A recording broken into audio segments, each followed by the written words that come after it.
He was one of the most memorable faces in Western movies. The intense stare, the wandering eye, the perfect outlaw.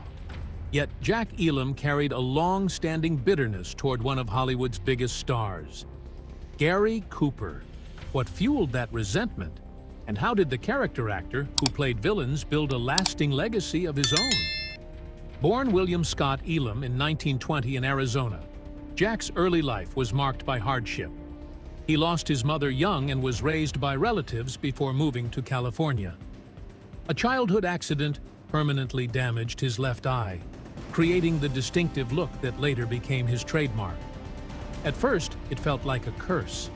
In Hollywood, it became an asset. Before acting, Elam worked as an accountant and even audited studio budgets. Gradually, he found his way onto film sets. By the 1950s, he had become one of Hollywood's most recognizable Western villains. Appearances in films such as High Noon, Rawhide, and Once Upon a Time in the West cemented his place as the ideal rough-edged antagonist. Off-camera, friends described him as funny, warm, and surprisingly humble.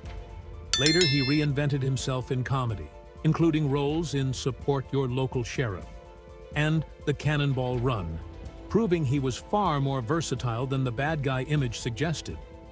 While audiences embraced him, Elam never hid his feelings about Gary Cooper.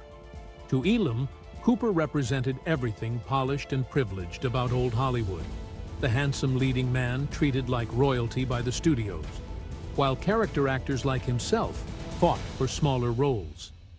In later interviews, Elam reportedly called Cooper the Prince of Phonies and claimed the star looked down on those who didn't fit the traditional leading man mold. He described moments at studio events where Cooper ignored or dismissed him. Whether every detail was fully accurate or colored by time, the resentment clearly stayed with him. Elam saw himself as bringing grit and realism to Westerns. Cooper, in his view, stood for a carefully manufactured fantasy. Their styles and personalities could not have been more different. Ironically, as the Western genre evolved, audiences grew to love actors like Elam even more. His rugged face, dark humor, and quirky presence made him unforgettable. Away from the cameras, he found stability with his second wife, Margaret Jennison, whom he married in 1961 after the death of his first wife, Jean. They built a quiet life in Oregon. Elam retired in the early 1990s and passed away on October 20, 2003, from congestive heart failure at age 82.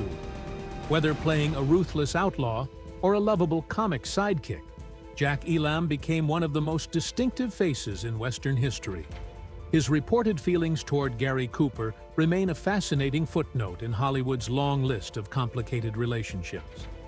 What do you think of Jack Elam's place among the great Western character actors?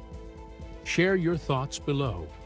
If you enjoy these deeper looks at Hollywood's unforgettable personalities, like, share, and subscribe to Icon Untold. Turn on notifications so you never miss the next story. Thanks for watching. See you soon.